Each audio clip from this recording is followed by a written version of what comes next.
안녕하세요. 세연에 빠지다의 DJ 민영입니다. 오늘도 첫 번째 사연 시작하기 전에 구독과 좋아요 버튼 눌러주시고요. 그럼 오늘의 사연 함께 시작해 볼게요. 안녕하세요. 저는 40대 여자입니다. 40대가 넘어가니 정말 시간이 어떻게 가는지 모르겠어요. 저는 대학병원 간호사예요. 간호사로 일한 지 벌써 15년이 넘었죠. 거기다가 결혼한 유부녀이기도 하다 보니 저는 역할이 너무 많습니다. 두 아이의 엄마이자 남편의 아내이고 며느리인 동시에 부모님의 딸이었죠. 결혼하고 몇 년 동안은 그 많은 역할 중 무엇 하나 놓치고 싶지 않아서 뒤도 돌아보지 않고 앞만 바라보며 살았습니다. 정말 친구를 만난 게 언제인지조차 기억나지 않을 정도로 정신없이 살았어요. 그런데 이제는 좀 지치네요. 제가 아무리 잘하려고 노력하고 힘을 내봐도 곁에 있는 사람들이 도와주지 않으면 그것도 제 마음대로 되는 게 아니라는 걸 뼈저리게 느끼고 있습니다. 저는 아들만 셋인 집에 장남에게 시집가 졸지에 만만일이가 됐습니다. 남편은 시아버지께서 운영하시는 의료기기를 만드는 회사를 다니고 있어요. 제가 잠시 치과에서 간호사로 일할 때 자주 병원에 영업하러 오던 남편을 만나 2년 정도 연애하고 결혼을 했습니다. 사실 연애할 때는 남편네 회사가 그렇게 큰 회사인지 몰랐어요. 남편이 회사 사장님의 아들인지도 몰랐고요. 결혼하려고 시댁에 인사드리러 갔는데 집안이 꽤 어마어마했습니다. 알고 보니 시아버지께서 운영하시는 회사가 벌써 3대째 이어져 온 뼈대 있는 회사더라고요. 유명 대학병원에 들어가는 기계도 웬만하면 다 시아버지 회사에서 나온 의료기기였어요. 더군다나 남편만 빼고 시동생 둘은 다 의사예요. 사실 남편과 가까워진 계기도 의사라는 직업 때문이었습니다. 저도 어릴 적 꿈이 의사였어요. 고등학교 때까지 줄곧 저는 의사가 아니면 다른 건 아예 할 생각도 없었습니다. 의사라는 직업이 너무 멋있게 보였거든요. 그런데 성적이 그 정도가 되질 않아 결국 포기하고 말았습니다. 남편도 마찬가지였대요. 시아버지께서 대대로 의료기기 사업을 하시다 보니 의사들을 만날 일이 많잖아요. 시아버지 입장에서는 의사가 항상 갑이기도 했고요. 그러다 보니 시아버지께서는 의사라는 직업을 굉장히 대단하게 생각하세요. 그래서 아들 셋을 다 의대에 보내려고 했답니다. 그런데 아들 셋 중에 저희 남편만 공부를 못해서 의대에 가지 못한 거죠. 저는 그나마 고등학교 때 일찌감치 의대를 포기하고 간호대학을 갔지만 남편은 재수를 했어요. 나중에는 둘째 시동생이 의대에 먼저 붙는 바람에 시아버지께서 남편은 포기했답니다. 여기까지만 들어도 집안에서 남편의 입지가 어떨지 대충 예상이 되시죠? 장남이고 시아버지를 도와 함께 일을 하고 있었지만 시아버지께서 남편보다 시동생들에게 거는 기대가 더 크세요. 그런 모습을 볼 때마다 저와 남편은 그러려니 했습니다. 진호 저 녀석의 의사는 못됐어도 그나마 간호사 며느리라도 데려왔으니 장하지 뭐. 의사였으면 더 좋았겠지만. 시아버지는 농담처럼 말하기는 하셨지만 은연중에 의사 며느리를 바라셨나 보더군요.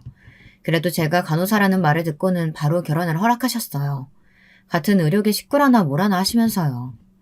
그런데 사실 간호사인 제 입장에서 시댁 식구 중에 의사가 있다는 건 썩 편하지만은 않아요.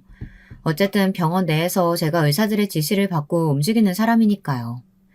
그런데 저희 시댁에는 하나도 아니고 둘이 있으니 만날 때마다 좀 불편하긴 했습니다. 안 하려고 해도 병원 일을 많이 이야기하게 되니까요.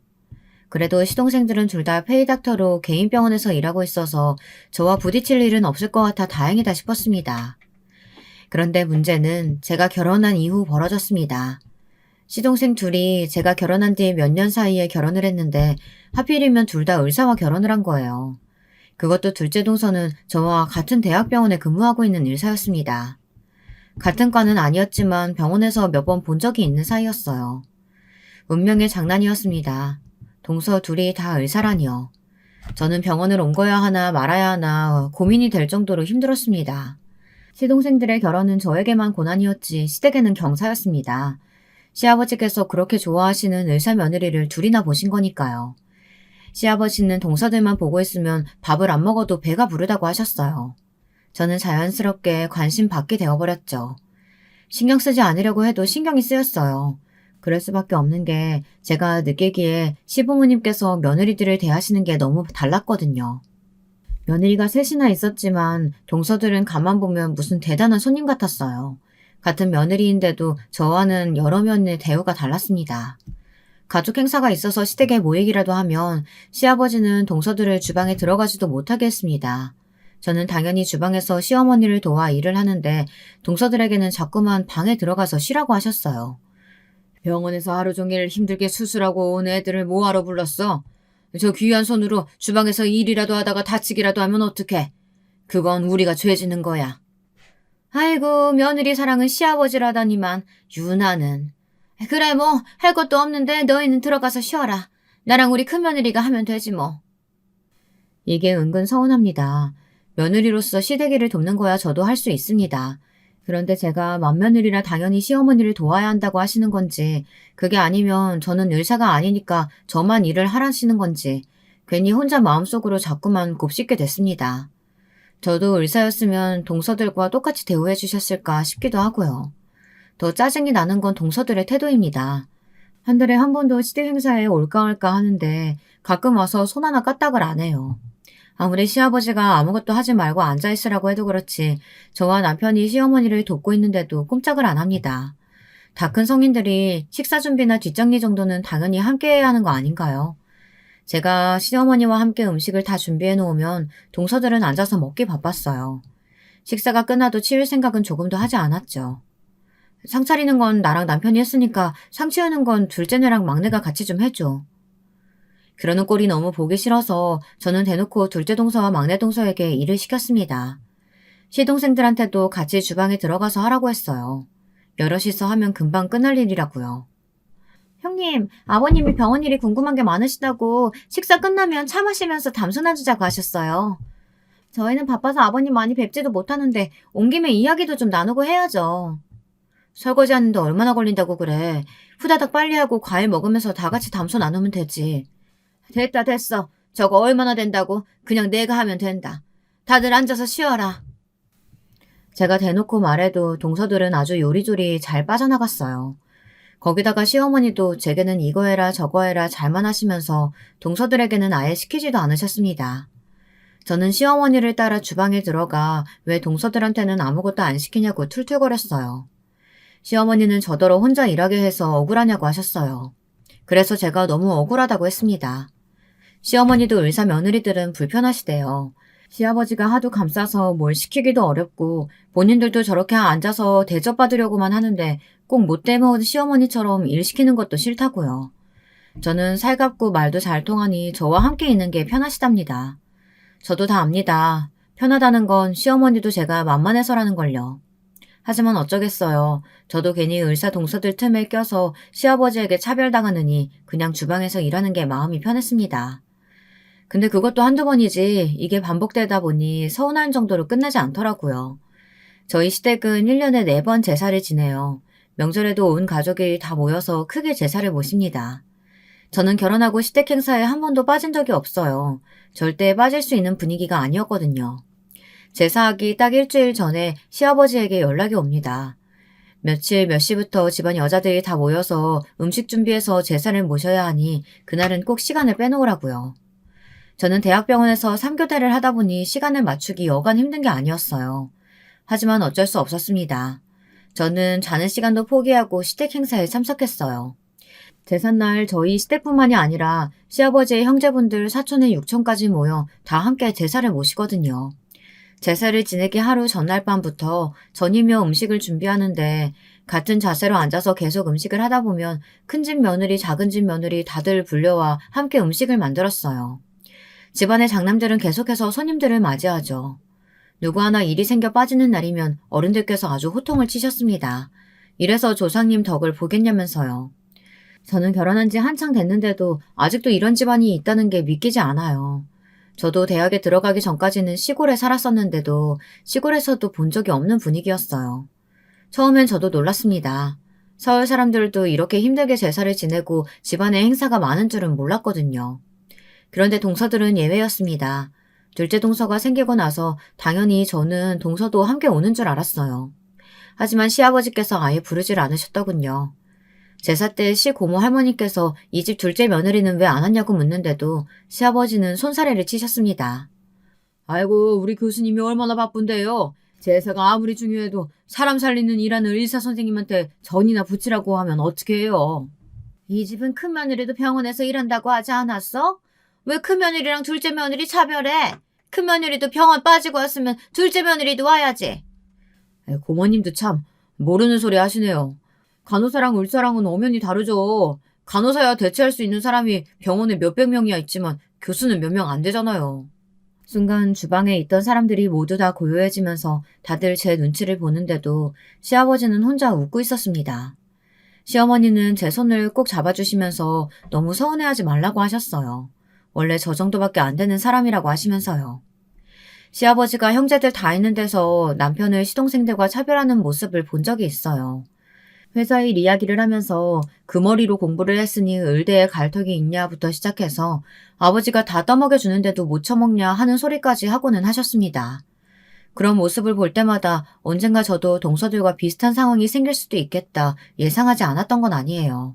하지만 막상 겪으니 기분이 상당히 나쁘더군요. 저는 제가 다른 사람보다 깡이 있는 사람인 줄 알았어요. 어릴 때부터 싫은 소리 많이 듣고 자라서 진작 면역이 생긴 줄 알았는데 그게 또 아니더군요. 싫은 소리는 언제 들어도 그냥 싫은 거였어요. 제가 병원에서 일하는 걸 친정엄마가 별로 좋아하지 않으세요. 제가 의사가 된다고 했을 때도 어머니는 항상 콧방귀를 뀌며 좋아하지 않았습니다. 네 성적의 의사는 무슨 의사? 그리고 병원이 얼마나 답답하고 지저분한 곳인지 알아? 세상 천지에 좋은 데 다 놔두고 왜 아픈 사람들이나 드나드는 병원에서 일하겠다고 난리야. 친정엄마와 저는 사이가 별로 좋지 않았어요. 지금 제 모습에서는 상상할 수 없을 정도로 어린 시절엔 콤플렉스 덩어리였습니다. 그게 바로 친정엄마 때문이었어요. 저는 원래 욕심도 많고 꿈도 크게 가는 아이였습니다. 그런데 엄마는 항상 제게 부정적인 이야기만 하셨어요. 한창 꾸미는 것에 호기심이 많을 때도 옷도 이것저것 입어보고 입술도 발라보고 했었는데 그 모습을 보고 엄마는 호박에 줄 그으면 수박 되냐면서 저는 아빠를 닮아 인물이 없으니 나중에 성형수술을 해서 싹 뜯어고쳐야 한다고 했습니다. 하필이면 나를 안 닮고 인물이라고는 없는 지 아빠를 닮았나 몰라. 암튼 나쁜 건 다 닮았다니까. 엄마는 하나밖에 없는 자식한테 그게 할 소리야? 고슴고치도 자기 자식은 예쁘다고 한다는데 혹시 엄마 나 어디서 주워온 거 아니야? 그런 거면 지금이라도 빨리 친엄마한테 보내줘. 저는 가끔 엄마가 제 친엄마가 아닌 거 아닐까 의심한 적이 있었습니다. 그렇게 생각할 정도로 제게 매몰차게 굴었거든요. 내가 그랬으면 이혼할 때 너 데리고 왔겠니? 이게 기껏 데리고 살아줬더니만 고마운 줄도 모르고. 내가 언제 엄마한테 나 데리고 나와달라고 한 적 있어? 난 원래 아빠랑 살고 싶었거든? 2년이고 말하는 꼬라지 좀 봐. 네가 네 아버지랑 살았으면 잘 살았을 것 같아? 네 아버지는 가정에 아예 관심이 없는 사람이었어. 저도 철없던 시절이었기에 엄마에게 모진 소리를 퍼부었습니다. 그럴 때마다 엄마한테 머리고 등이고 두들겨 맞고는 했어요. 그러다 속이 상한 엄마는 저를 집에 혼자 두고 나가서 매일 술을 퍼마시고 들어왔습니다. 엄마는 우울증에 알코올 의존증이 심했거든요. 국민학교 때 아버지와 어머니가 이혼하신 이후 저의 모든 것이 달라졌습니다. 원래 유복하게 살았었어요. 정원이 있는 큰 집에서 살다가 부모님이 이혼하시면서 엄마가 저를 데리고 그 집을 나왔습니다. 저는 멀쩡한 집을 두고 나와 다 쓰러져가는 단칸방에서 엄마와 단둘이 살았어요. 저는 그 집이 너무 싫어서 어떻게 하면 다시 아빠한테 돌아갈 수 있을까 매일 밤 고민했습니다. 그러던 와중에 제가 중학생 때 엄마가 재혼하셨어요. 새아버지는 작은 동네에서 혼자 사시면서 농사를 지으시던 분이었습니다. 형편이 넉넉하지 않았어요. 서울로 대학을 올 때까지 새아버지와 함께 살았지만 저는 그 집에 마음을 붙이지 못했습니다. 저에게 아버지는 오로지 한 분이었으니까요. 아버지와 사는 지역이 달라 자주 보지는 못했지만 한 달에 한 번씩 학교 앞으로 찾아와서 맛있는 것도 사주시고 좋은 옷이며 가방, 용돈도 넉넉히 주고 가셨습니다. 그리고 항상 힘든 일이 있으면 아버지에게 연락하라고 했어요. 저는 엄마와 새아버지가 있는 다 쓰러져가는 집이 아니라 아버지가 사는 집으로 가고 싶다고 졸랐습니다. 이제는 아버지와 살면 안 되냐고요. 그때 아버지의 곤란해하던 눈빛이 지금까지도 생생해요. 나중에 엄마에게 듣기로는 아버지한테도 애인이 있다고 하더라고요. 네 아빠라는 사람 원래 옛날부터 여자 관계 복잡했어. 지금도 여자가 한둘이 아닐걸? 증거 있어? 증거도 없으면서 엄마는 왜 아빠를 이상한 사람 만들어? 2년이 지금까지 먹여주고 키워준 게 누군데 맨날 지 아비 편만 들어 못돼 처먹은 년. 친정엄마는 이혼하고도 매일 제게 아버지 욕을 하셨어요. 어떨 땐 아버지의 바람기 때문에 이혼했다고 하기도 하고 어떨 땐 아버지가 가정에 소홀해서 너무 외로웠다고 하셨죠. 저는 아버지를 누구보다 존경하고 조여했기 때문에 엄마가 아버지 욕을 하는 게 싫었어요. 그리고 매일 툭하면 신세한탄하며 울고 짜는 엄마도 싫었습니다. 제 머릿속에는 어떻게든 엄마 품을 떠나 서울로 대학에 오고 싶다는 생각뿐이었습니다. 아버지가 계신 서울로요. 하루라도 빨리 독립하고 싶었어요. 그나마 다행인 건 친정엄마와 새아버지 사이가 좋다는 겁니다.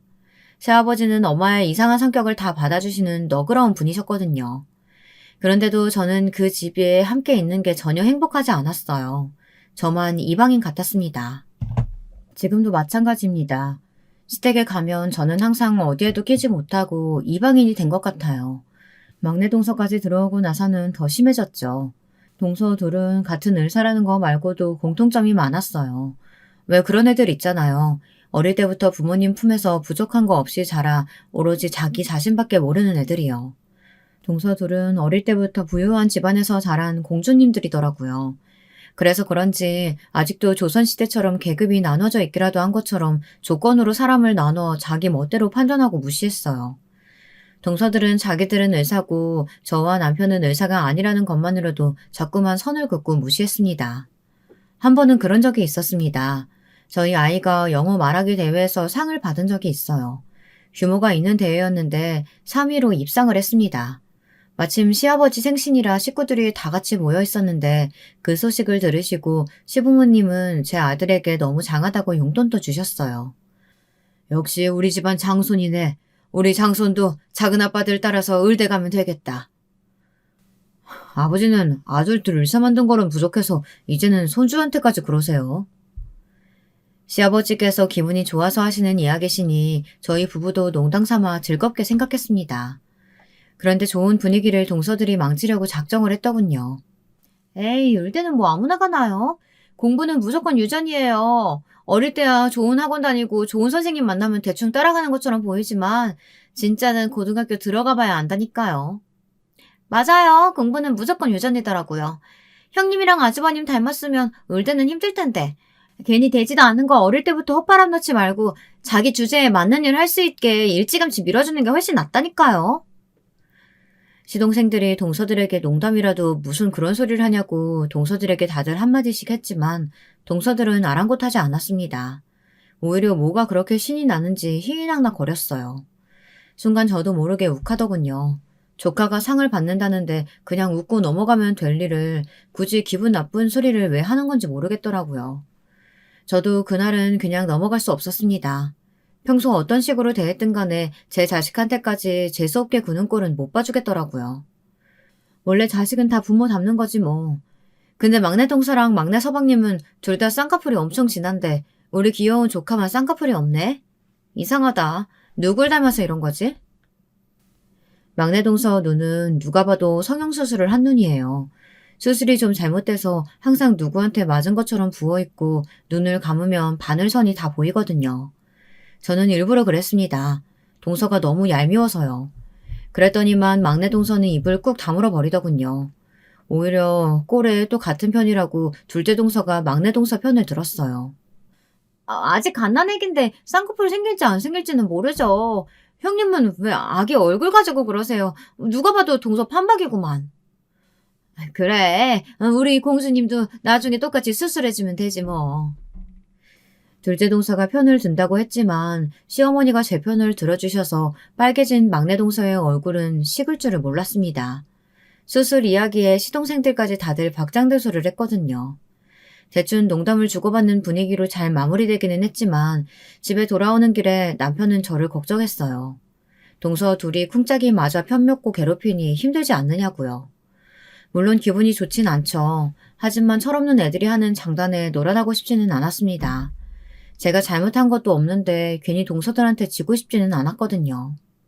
동서들의 만행은 거기서 끝나지 않았어요. 제가 쌍꺼풀 이야기한 게 기분이 상했는지 자기들끼리 저를 골탕 먹이려고 작정을 하고 있었더라고요. 글쎄, 명절날 둘 다 작정하고 시댁에 안 왔어요. 제삿날 안 오는 거야 저도 이해합니다.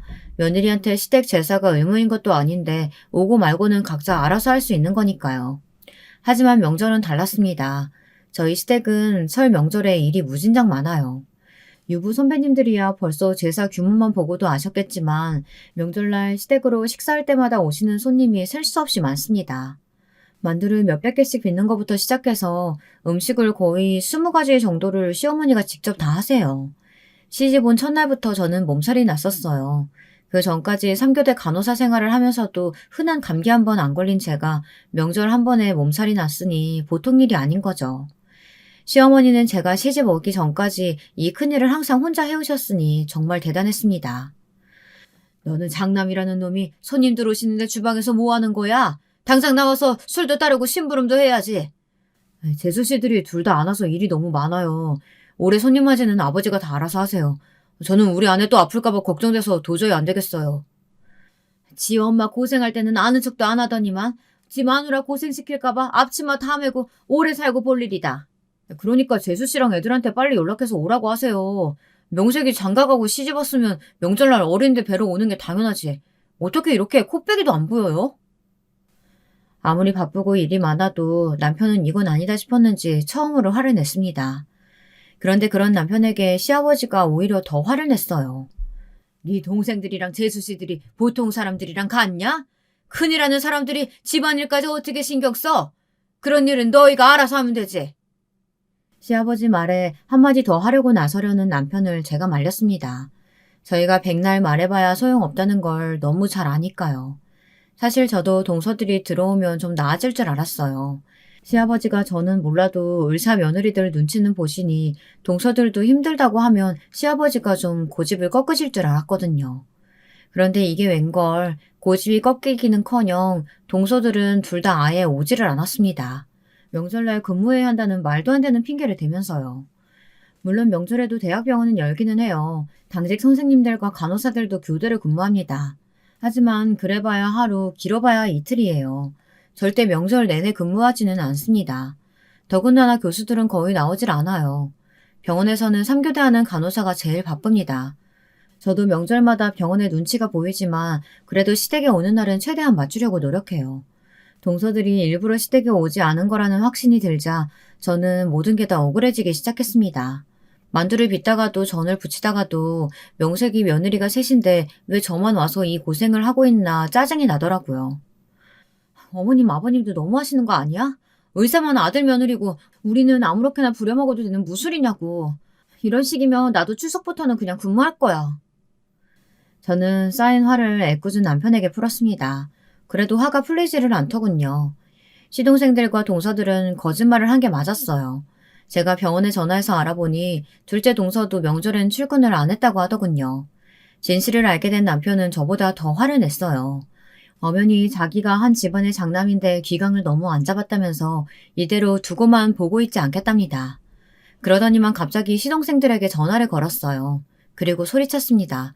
지금 당장 재수씨들을 데리고 집으로 오라고요. 저는 뭔가 일이 커지는 것 같아 가슴이 뛰었지만 한 번은 짚고 넘어가야 할 일이라고 생각했어요. 동서들이 저를 골탕 먹이겠다고 일부러 그런 거라면 본때를 보여줬어야 했으니까요. 재수씨, 병원에 알아보니까 오늘 근무 없으시다던데요. 설마 명절 음식 하기 싫어서 근무한다고 거짓말하고 시댁에 안 온 거예요? 아니에요. 병원에 급한 일이 있어서 새벽에 잠깐 나갔다가 들어왔어요. 제가 새벽에 잠을 못 잤더니만 너무 피곤해서 집에서 잠깐 쉬었다가 오려고 했어요. 막내 재수 씨는요? 분명히 병원에 출근하셨다더니만 옷은 골프웨어네요? 설마 골프 치다 왔어요?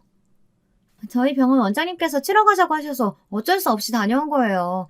어머님 아버님도 아시잖아요. 사회생활 하다 보면 이런 것도 다 업무의 연속이라는 걸요. 저도 둘째 형님처럼 최연소 교수 자리 따내려면 지금부터 노력해야죠.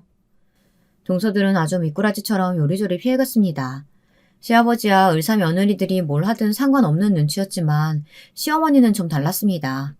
당신이 평생 명절이든 제사날이든 혼자 음식 준비하느라 고생한 걸 뻔히 다 아는 아들들까지 마누라들 등살에 못 이겨 거짓말을 하려고 했다는 게 서운하신 것 같더라고요. 표정이 좋지 않으셨어요. 텔레비전에서 요즘 며느리들은 1년에 꼴랑 2번인 명절도 시댁에 오기 싫어서 가짜 깁스까지 사서 낀다더만 우리 집안도 별반 다르지 않구나. 다 꼴 보기 싫으니까 명절이고 나버리고 너희 다 친정에 가버려. 시어머니는 생각보다 더 실망하셨는지 하던 음식들도 다 내팽개치시고는 저희더러 다 친정으로 가버리라고 소리를 지르셨어요.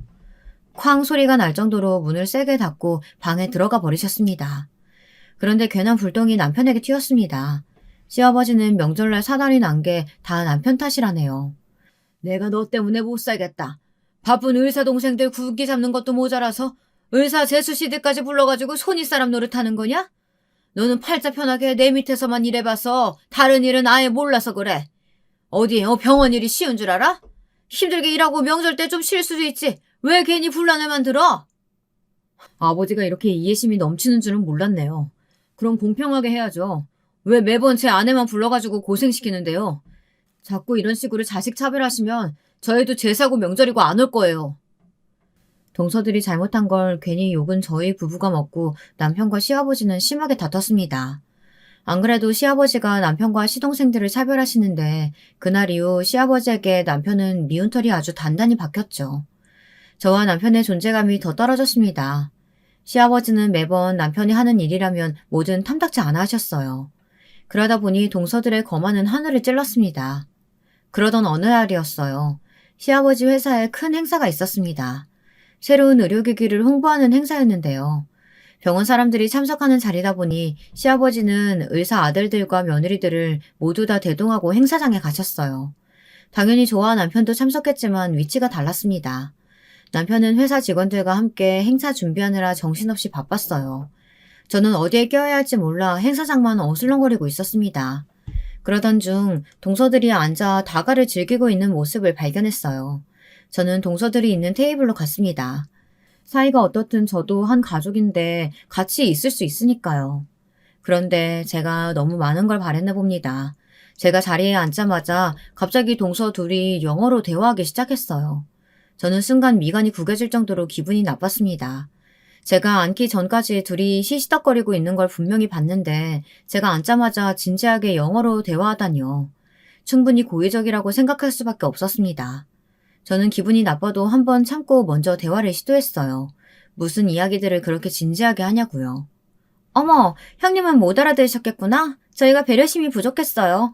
사실 별 얘기는 아니고 최근에 제가 본 논문이 있어서 동서랑 공유하고 있었거든요.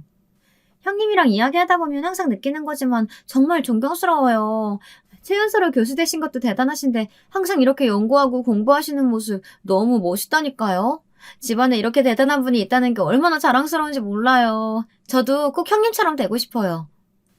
저도 의료 용어는 대부분 알아요. 그런데 동서들이 주고받는 대화에는 전혀 의료 용어가 들리지 않았습니다. 제 자격지심인진 몰라도 동서들이 그냥 저를 따돌리고 무시하려고 하는 행동으로밖에 느껴지지 않았습니다. 그뿐만이 아니었습니다. 동서 둘은 제가 생각한 것보다 훨씬 더 많은 걸 공유하고 있더라고요. 둘째 동서 애들은 저희 애들이랑 나이가 비슷해요.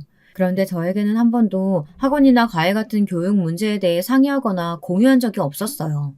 그런데 둘째 동서가 막내 동서한테 아이들 유치원이며 학원 도우미까지 소개했더라고요. 제가 육아하면서 병원 일까지 하느라 도우미분을 못 구해서 고생한 적이 여러 번 있었어요. 그래서 시어머니에게 애들을 부탁한 적도 있었습니다. 당연히 동서들도 알고 있어요. 제가 주변에 아는 분 있냐고 물은 적도 있었거든요. 그런데 둘째 동서는 저한테는 한 번도 공유해준 적이 없었어요. 이게 은근 서운하더라고요. 다른 건 몰라도 같은 워킹맘끼리 어떻게 저만 빼놓을 수 있나 싶어서요. 저는 서운한 마음을 애써 감추고 제가 먼저 말을 꺼냈습니다. 좋은 선생님이나 도우미분 있으면 저에게도 공유 좀 해달라고 너스레까지 떨면서요. 그러자 동서들은 짠듯이 둘 다 피식 웃더군요. 저도 다 소개해드리고 싶죠. 근데 선생님들이나 도우미분들도 수준이 다 높아요. 대부분 강남권에서만 근무하고 싶어 하시기도 하고 중요한 건 그만큼 페이도 높고요. 둘째 동서는 사람을 은근히 깔아뭉개는 재주가 있습니다. 돌려 말하나 싶다가도 결국 사람을 무시하는 거죠. 내가 말 안 했나? 우리 친정도 강남권이야. 친정 아빠한테 말씀드리면 그쪽에서 수업 받아도 돼. 그리고 사람만 마음에 들면 페이가 아무리 비싸도 우리도 충분히 마셔드릴 수 있어. 형님 친정 지방인 거 우리가 다 아는데 왜 거짓말을 하고 그러세요? 형님이 그러시니까 우리가 괜히 형님 무시한 것 같잖아요. 동서, 그게 거짓말이 아니라, 에이, 동서 됐어. 형님 민망하게 무슨 그런 소리래. 알았어요. 형님, 제가 생각이 짧았어요. 제가 저희 선생님께 잘 말씀드려서 소개해 드릴게요. 둘째 동서가 제 말을 자르더니 사람 좋은 척 인자하게 미소를 지으며 저에게 미안하다고 사과하는 거 있죠. 그건 진심으로 미안해해서 하는 말이 아니었어요. 눈빛에는 저를 무시하는 마음이 그대로 깔려 있었거든요. 저는 이제 더는 동서들과 잘 지내기 위해 노력하지 않기로 했습니다. 저도 할 만큼 했어요. 동서들한테 싫은 소리도 해보고 먼저 다가가 잘 지내려고 노력도 했어요. 하지만 아무것도 통하지를 않았습니다. 저도 일에 육아에 이것저것 신경 쓸 게 한두 개가 아닌데 굳이 동서들에게까지 신경 쓰고 싶지 않았습니다. 지금까지야 저도 알게 모르게 괜히 저만 간호사라는 거에 시아버지 앞에서 주눅이 들어 할 말도 다 못하고 살았지만 이제는 저도 제 성격대로 하기로 했어요. 그러던 중에 둘째 동서 생일이었습니다. 워낙 시댁에 행사가 많다 보니 형제들이나 며느리들 생일은 원래 각자 다들 알아서 했었는데 그날은 둘째 동서가 웬일인지 자기네 집에서 굳이 생일 파티를 하겠다며 온 식구를 다 불렀어요. 저는 은근 부담됐습니다. 다른 사람도 아니고 우리 집안의 자랑인 교수님 생일이니 생일 선물을 뭘 해야 하나 걱정되더라고요. 남편은 어차피 뭘 해줘도 동서가 고마워할 리 없다면서 그냥 대충 구색만 갖춰가자고 했습니다. 그런데 구색을 갖추려고 해도 어느 정도 금액선에서 준비해야 할지 몰라 어렵더라고요. 마음 같아서는 막내 동서와 상의하고 싶었지만 괜히 또 듣기 싫은 소리나 듣고 빈정만 상할 것 같아 그만뒀습니다. 저는 고민 끝에 백화점 상품권을 준비했어요. 남편 말대로 제가 뭘 사다 줘도 동서는 마음에 들어 할 것 같지 않았거든요. 퇴근하고 동서네로 가는 길에 케이크도 하나 샀습니다. 케이크를 들고 동서네 집에 갔더니만 이건 제가 생각한 생일 파티가 아니더군요. 알고 보니 동서가 학회에 낸 논문이 있었는데 그게 꽤 좋게 인정을 받았나 봐요. 그래서 생일 겸 논문 축하 파티를 같이 하는 거였어요. 이야기를 미리 해줬으면 좋았을 텐데 동서는 식구들만 초대한 게 아니었어요. 친구들의 가까운 동료까지 불렀더군요. 근데 아시죠? 제가 동서와 같은 병원에서 근무하는걸요. 동서 생일인지 알고 갔는데 저와 같이 일하는 의사 선생님들이 수두룩했어요. 저와 둘째 동서가 동서지간인지 몰랐던 분들도 있는데 참 민망하더군요. 거기다 더 어이가 없었던 건 둘째 동서의 태도였습니다. 자꾸만 사람들 앞에서 저를 김 간호사님이라고 부르는 거예요. 김 간호사님, 어머 죄송해요 형님. 제가 병원 사람들하고 같이 있다 보니까 헷갈리네요. 형님, 저 샴페인 좀 갖다 주시겠어요? 진짜 저 여우 같은 년이라는 소리가 절로 튀어나올 뻔했습니다. 둘째 동서는 절대 생각 없이 아무 말이나 하는 사람이 아니에요. 뭐든 계산적으로 하는 사람인데 일부러 저를 민망하게 하려고 하는 짓이라는 게 다 티가 났습니다. 어쩌겠어요. 저런 미친 게 제 동서인걸요. 저는 최대한 의사 선생님들 눈을 피해 가족들과 있었습니다. 그런데 제가 잠시 화장실에 가다 둘째 동서와 막내 동서가 하는 이야기를 듣고 말았는데요. 제가 사온 케이크를 가지고 굳이 안 해도 될 소리를 하고 있더군요. 어머, 이게 뭐야? 누가 이런 시장통 케이크를 사왔대? 누구긴 누구겠어. 우리 잘난 간호사 형님이지. 그 모습에 저도 모르게 욱하고 말았어요. 제가 말씀드렸었죠. 이제 웬만해서는 참지 않겠다고요. 저는 제가 준비한 백화점 상품권 봉투를 들고 동서에게 갔습니다. 그리고 둘째 동서에게 봉투를 건넸어요. 동서, 워낙 부족한 게 없으니까 뭘 줘도 다 있을 것 같아서 그냥 상품권으로 준비했어. 필요한 거 사. 백화점 이름이 버젓이 적힌 봉투를 보자마자 둘째 동서는 봉투 안을 확인하더군요. 제가 한 10만 원, 20만 원짜리나 넣은 줄 알았을 거예요. 저는 보란 듯 100만 원 상품권을 넣었습니다. 동서들에게 보여주고 싶었거든요. 제가 자기들처럼 의사는 아니어도 저도 이 정도는 할 수 있다고요. 그런데 동서 반응은 제가 생각한 거가 달랐습니다. 갑자기 제 손을 덥석 잡더군요. 형님, 제가 전에 얘기한 것 때문에 이러시는 거예요? 이러시지 않아도 제가 과외 선생님 소개해 드린다니까요. 뭘 이렇게 무리하셨어요. 형님 형편 제가 뻔히 아는데 저 이거 절대 못 받아요.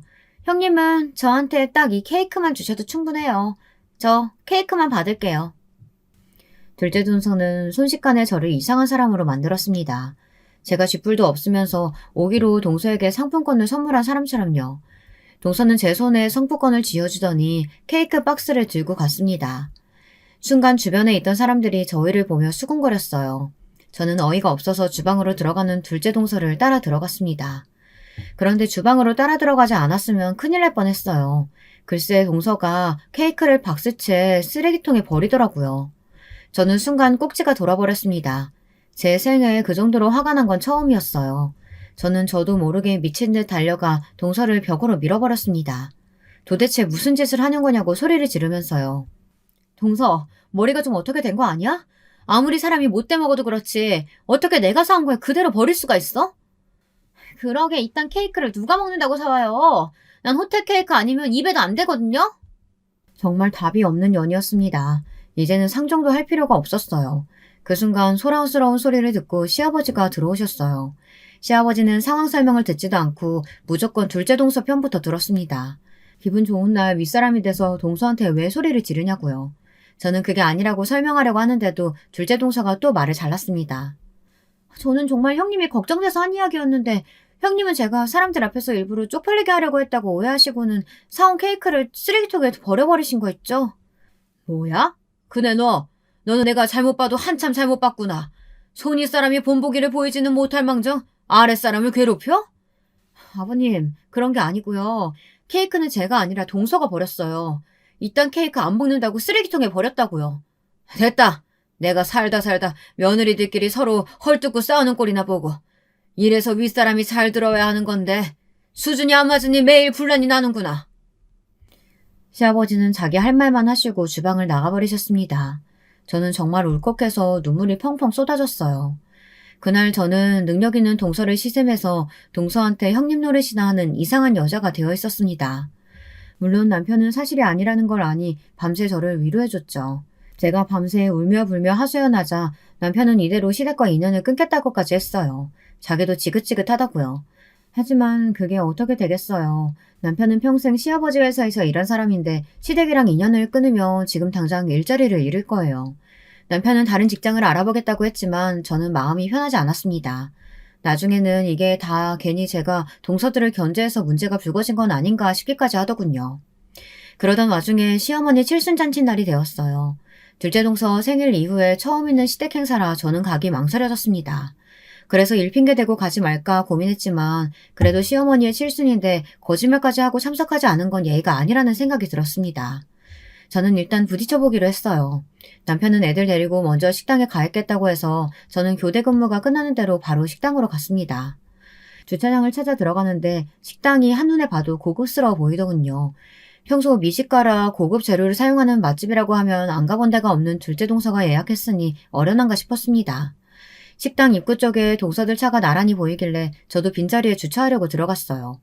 그런데 그때 입구에 서있던 둘째 동서가 불이 나게 달려오더니 제 차 앞을 가로막았어요. 저는 놀라서 차를 세우고 운전석에서 내렸습니다. 그리고 동서에게 소리쳤어요. 위험하게 갑자기 차에 뛰어들면 어떡하냐고요. 그러자 둘째 동서가 하는 말이 가관이었습니다. 형님, 눈치가 없어도 정도껏이지. 병원에서 중요한 손님들도 많이 오시는데 마티즈를 가족 자리에다 주차하시면 어떡해요. 집안 망신이니까 빨리 차 빼서 다른 곳에 주차하세요. 저는 둘째 동서의 행동이 기가 차다 못해 어이가 없어 실소가 터지더군요. 제가 배까지 잡고 웃자 둘째 동서 얼굴이 일그러졌어요. 동서, 마티즈가 뭐 어때서 그래? 동서 이런 거 가지고 사람 등급 나누고 그러는 몰상식한 사람이었어? 어머, 그럼 설마 지금까지 동서는 의사고 내가 간호사라고 무시하고 그랬던 거야? 명색이 의사라는 사람이 같이 일하는 간호사를 무시하면 어떡해. 동서가 그러가도 좋은 의사라고 할 수 있어? 의사면 그냥 의사지 꼭 좋은 의사일 필요 있나요? 하긴 병원에서 매일 의사 뒤치다거리나 하는 간호사가 뭘 하겠어. 지금 이게 다 무슨 소리야? 아니, 자네는 우리 병원 내과 윤 교수 아닌가? 그 순간 말도 안 되는 일이 벌어졌습니다. 저희 친정아버지가 바로 그 자리에 나타나셨어요. 아니, 이 사장님이 어떻게 저희 시어머니 칠순인지 어떻게 알고 오셨어요? 윤 교수 시어머니 칠순이라고? 그럼 윤 교수가 우리 딸이랑 동서지간이었나? 네? 이 사장님이 형님 아버지시라고요? 말도 안 돼. 결혼식 날 뵙던 분은 다른 분이었는데. 형님, 이거 어떻게 된 일이에요? 그랬습니다. 동서는 당연히 모르고 있었겠지만 저와 동서가 다니는 대학병원 이사장님이 바로 저를 낳아주신 친아버지세요. 제가 일부러 친아버지에게 연락을 드렸습니다. 제가 그토록 병원에서 일하고 싶었던 이유가 바로 아버지 때문이에요. 저희 어머니 아버지는 제가 국민학교 시절에 이혼하셨어요. 아버지는 병원 일로 정신없이 바빴고 어머니는 우울증이 심해져 바쁜 아버지를 매일 원망하셨거든요. 처음 말씀드린 대로 저는 어머니보다 아버지를 더 좋아했습니다. 항상 아픈 사람들을 위해 일하시는 아버지의 모습을 존경했으니까요. 그래서 아버지처럼 좋은 의사가 되고 싶었던 거예요. 성적이 안 돼서 포기하기는 했지만 그래도 간호사가 되어서 같은 의료인이 되었다는 거에 자부심을 느끼고 있었습니다. 어머니와 이혼했어도 저와 아버지는 계속 만나고 있었어요. 제가 간호대학에 갔을 때 누구보다 기뻐하셨던 것도 아버지예요. 어머니께서 제 등록금을 내주지 않겠다고 했을 때 도와주신 분도 아버지였습니다. 사실 호적상 아버지도 새아버지고 결혼식 때도 새아버지가 오셨기 때문에 제가 이사장님의 친딸이라는 사실을 아는 사람은 거의 없어요. 그랬으니 둘째 동서도 몰랐던 게 당연합니다. 지금까지 제가 시골에서 농사나 짓는 부모님 밑에서 자란 별 볼 일 없는 간호사인 줄만 알았던 동서는 졸지에 입에 거품을 물고 있었습니다. 윤 교수, 사람 그렇게 안 봤는데 원래 사람 막 무시하고 그러는 사람이었나?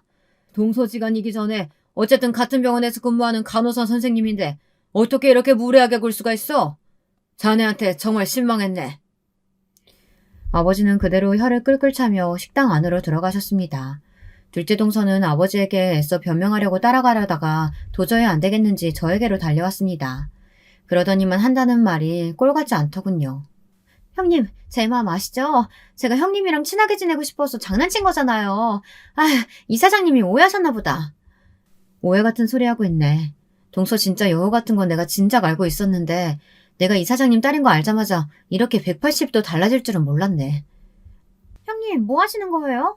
아우, 이 거지 같은 마티즈를 이따위로 주차하면 어떡해요? 빨리 차 빼요. 그때 마침 막내 동서도 나와서 제 차를 가지고 한 소리 했습니다. 그러자 둘째 동서가 손사래를 치며 막내 동서에게 호통을 치더군요. 동서, 어디 감히 형님한테 그따위 소리를 해. 동서가 지금 당장 달려와서 형님 차 다시 주차해. 저기 제일 좋은 자리에. 우리 이사장님 차 바로 옆자리에다가. 둘째 동서는 곧바로 막내 동서에게 다가가 귓속말을 속삭였습니다. 그러자 막내 동서는 헐레벌떡 달려와 제 차를 다시 주차까지 해주더군요. 태세 전환이 장난이 아니었어요. 매일 시댁에 올 때마다 자기들은 의사고 내가 간호사라고 이것저것 시키면서 재수없게 굴더니만 제 앞에서 쩔쩔매는 모습을 보니 아주 볼만하더군요. 제가 식당 안에 들어가려고 하자 동서 둘이 제 양쪽으로 오더니 팔짱을 꼈습니다. 형님, 저한테 기분 나빴던 거 있으시면 지금 다 얘기하세요. 제가 다 하나하나 사과드릴 수 있어요. 둘째 형님은 좀 기다리세요. 큰형님, 저 이번에 형님 명의 병원으로 옮기는 거 아시죠? 이사장님, 아니, 아버님께 저 좀 잘 봐달라고 이야기 좀 해주세요. 아셨죠? 저는 어이가 없어서 양팔에 대롱거리고 있는 동서 둘을 세게 밀쳐대고 식당 안으로 들어갔습니다. 여러분들이라면 어떠시겠어요? 동서들이 지금까지 제게 저지른 만행들을 용서해 줄 수 있으시겠어요? 그날 이후로 동서들의 태도는 완전히 달라졌습니다. 사실 달라진 건 동서들뿐이 아니에요. 저희 시아버지가 제일 많이 달라지셨습니다. 저희 친아버지가 대학병원 이사장이라는 사실을 아시자마자 저에게 제발 한 번만 자리를 마련해달라고 사정을 하셨어요. 그러면 사업에 큰 도움이 될 거라고요. 저는 이때다 싶었습니다. 아버님, 그럼 저희 남편 아버님 뒤 이어서 회사 경영에도 참여할 수 있는 거죠? 그럼 당연하지. 나는 우리 회사 무조건 우리 장남한테 물려줄 생각이었어. 네 시동생들이나 동서들은 그래봐야 월급쟁이 아니냐. 우리 사돈이 대학병원 이사장님인데 앞으로 우리 장남한테 얼마나 큰 힘을 실어주시겠어? 역시 사업하시는 분은 다르더군요.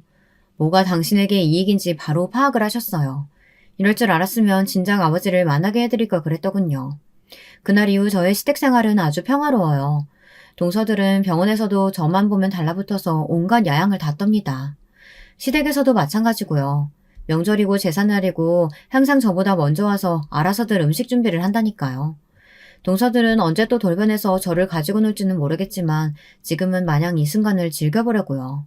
그래도 제 앞에서 쩔쩔매는 동서들을 보니 속은 시원합니다. 여러분도 가까운 사람들에게 말도 안 되는 무시와 모욕을 당했던 일이 있으시면 댓글 달아주세요. 저도 제 속 이야기 글로 써보니 속이 좀 풀리는 것 같더라고요.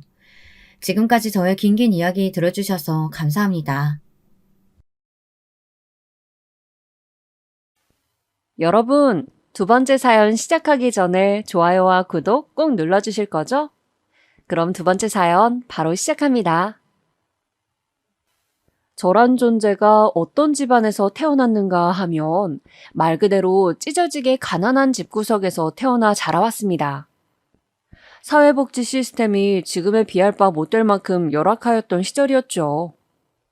그러나 또 한편으로는 지금에 비하자면 가난에 대한 수용성이 아주 달랐던 그 시절이었습니다. 오늘도 배고프고 춥다. 그래도 어쩔 수 없는 거니까. 그리고 우리 집만 이렇게 사는 건 아니겠지. 어렸던 저는 그리 중얼거리곤 했었죠. 지금 시절에 제가 태어나서 그 정도의 가난에 던져졌다면 부모에 대한 원망과 이따위로 불공평한 세상을 향해 저주를 퍼붓는 것을 쏟아냈을 게 분명합니다. 그러나 그 시절에는 알게 뭡니까? 지금처럼 스마트폰으로 우리나라 전역은 물론 전 세계를 들여다볼 수 있는 세상이 오리라고는 그때는 상상조차 하지 못했던 것을요. 하여간 저는 그런 집안의 장녀였습니다. 제 밑으로는 남동생과 여동생이 있었습니다. 저희 삼남매는 코울리게 시절부터 가난에 순응해가며 자연을 벗삼아 놀고는 하였습니다. 입에 풀칠하기에 바쁜 집안에서는 자연스레 공부, 학업이라는 게 멀어집니다. 배에 든 게 있어야 에너지가 나와서 공부도 하고 머리도 돌아가는데 그런 전제 자체가 깔리지 않았으니까요. 그래서 저희 삼남매는 배에서 울리는 꼬르륵 소리를 익숙하게 들어가며 하염없이 그저 시간을 보냈고 의미 없는 하루하루를 흘려보냈던 아이들로 살았습니다. 겨울이면 볼이 트고 발이 얼고 손이 굳어서 아무것도 할 수 없었죠. 신기한 게 바깥이나 집안이나 똑같이 추웠어요. 나름 신뢰랍시고 그래도 바깥과는 뭔가 차별점이 있어야 마땅했을 것인데 그런 것도 하나 없이 바뀌고 아니고 동상에 걸릴 만큼 겨울이면 늘 추웠습니다. 나이가 먹을 만큼 먹은 지금에 와서는 저는 그때를 회상하며 신기해합니다. 그런데도 용케 안 죽고 살아남아서 지금까지 인생을 이어온 것이 믿기 어려워서 그렇습니다. 그만큼 어느 날 갑자기 횟가닥 죽어버린다고 하여도 납득이 가능할 정도로 열악했던 환경이었어요. 빨리 밥때가 되면 좋겠다. 그래야 불을 떼서 온기라도 느낄 수 있지. 개 떨듯이 달달 떨어댔던 저희 삼남매가 기다렸던 것은 밥 시간이었습니다. 언감생심 불을 떼는 것도 종일 뗄 수가 없었기에 밥을 지을 때만 저희 집은 불을 뗄 수가 있었으니까요. 어린 시절에는 아버지, 어머니 두 분이 저희 삼남매가 바라보는 세상에 전부는 다름없었습니다. 부모님이 세상의 중심이고 지도자였기 때문에 그 두 분을 투영해서만 세상을 바라보았어요. 그래서 저희 삼남매는 왜 가난한가를 궁금해하지 못했던 것 같습니다. 주어진 환경들이 너무나 자연스럽고 당연한 것이었기에 그랬겠죠. 첫째인 저는 물론이고 동생들마저 용돈이라는 개념을 알아본 역사가 없었습니다. 나이를 먹어갈수록 가난의 원인이 제 눈에는 서서히 보이기 시작했었네요. 분명히 일을 하시는 건 맞았지만 벌어오는 돈은 없다시피 하셨던 저희 집안의 가장, 아버지, 소위 일용직, 막노동이라고 표현되는 일을 하셨더랍니다. 제가 알기로는 어딘가에 특별히 소속되어 있지도 않으셨습니다. 그러니까 일감이 어딘가에서 생기면 그걸 받아다가 일을 하셨고 그게 없을 때면 집에서 가만히 주무셨어요. 그렇게 주무실 때면 저희 삼남매를 향해 이런 잔소리를 꼭 날리시곤 하였죠. 안 그래도 좁은 집 구석에서 뛰어다니지 마라. 더 좁게 느껴진다. 그 소리를 듣고 나면 저희 삼남매는 조용히 발소리를 죽이며 집 밖으로 나가서 놀궁리를 하였습니다. 해진 신발들을 신고 있을 때면 방에서 크게 들려오던 아버지의 목소리. 밖에서 너무 멀리까지 뛰어가지 마라. 그래봤자 다리만 아프고 배가죽만 일찍 들러붙는다. 어차피 다 아는 풍경인데 뭐하러 그걸 보려고 멀리 나가겠어? 안 그러냐? 그 잔소리를 뒤로한 채 저희 삼남매는 밖에 나가서 시간을 보냈었죠. 집에 먹을 것이 궁하니 괜히 열심히 놀아서 배를 빨리 꺼뜨리지 말라던 아버지의 당부가 저는 나이가 들수록 못내 슬프고도 기이하게 느껴졌습니다. 아버지는 특히 한겨울에는 일감이 없어서 집에서만 계셨던 것 같아요. 그 드물게 들어오는 일감마저 끝내고 나면 같이 데리고 일을 하셨던 인부들에게 돈을 먼저 챙겨주셨기에 실상 아버지가 손에 쥐는 것은 정말로 얼마 되지 않았습니다. 정식으로 소속되어 있는 입장도 아니었으며 하청의 하청의 하청 수준이었기 때문에 돈이 제때 잘 들어오지도 않았죠. 중학교 때부터 맞이인 제가 철이 가장 먼저 들었습니다.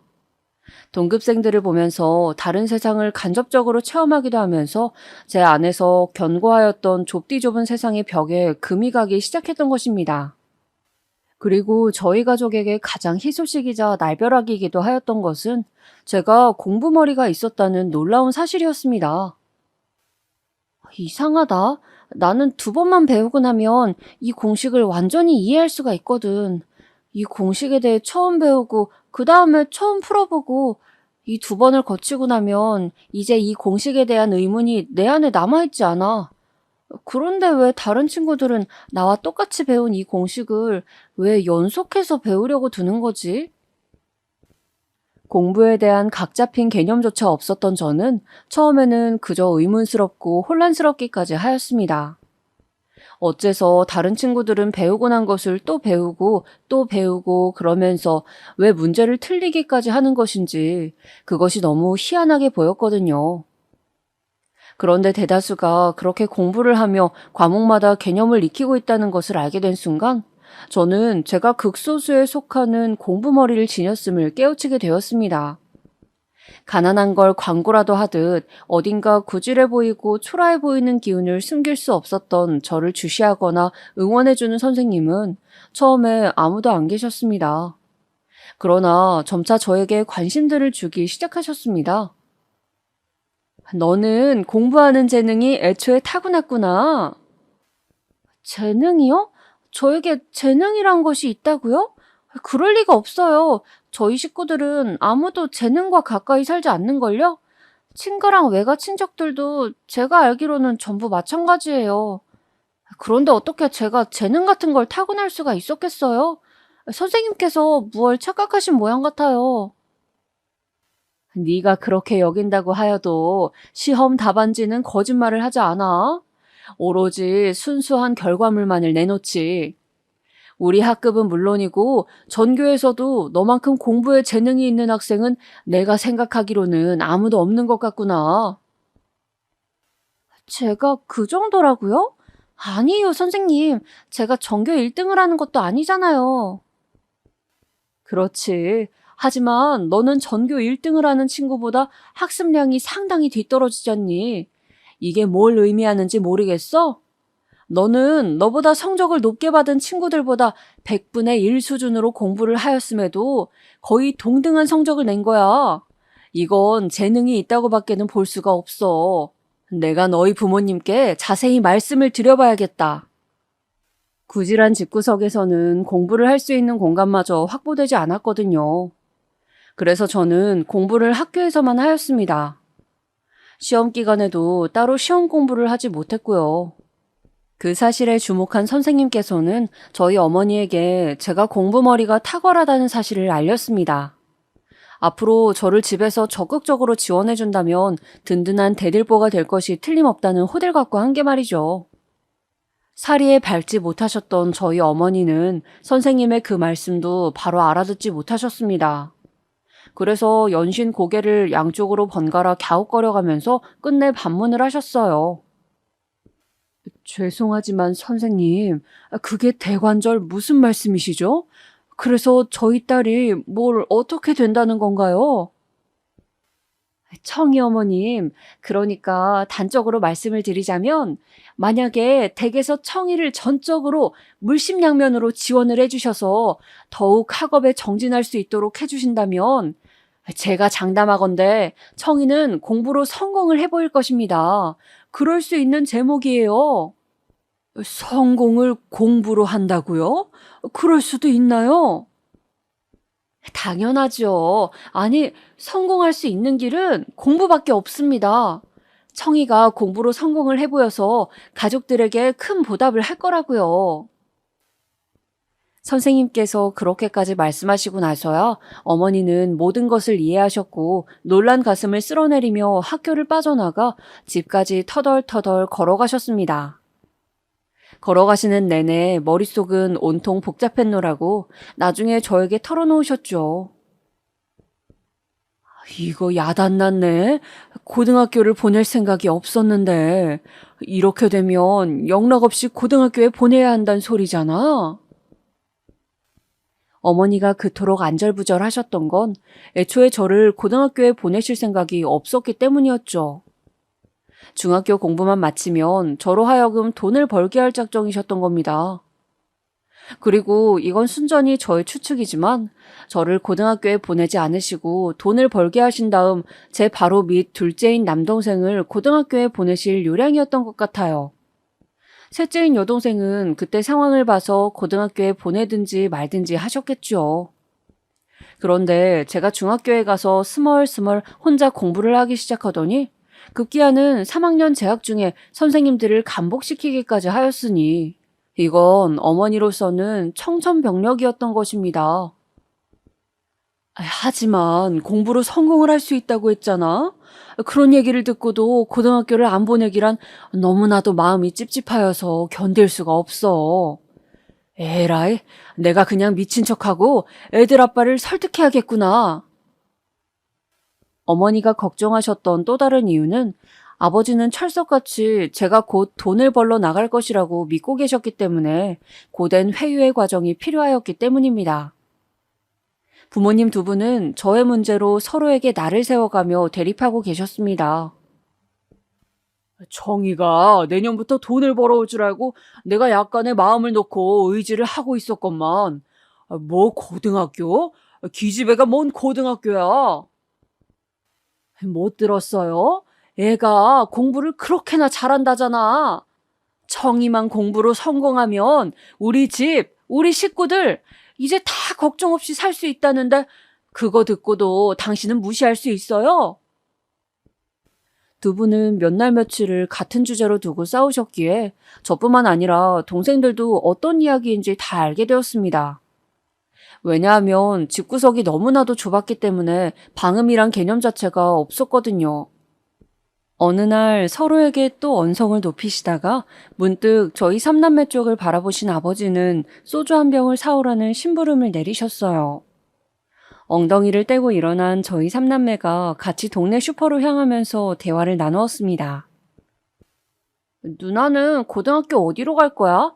이쪽 동네로 가나? 아니면 저쪽 동네로 가나? 언니가 그렇게 공부를 잘하면 언니는 그러면 천재인 거야? 어?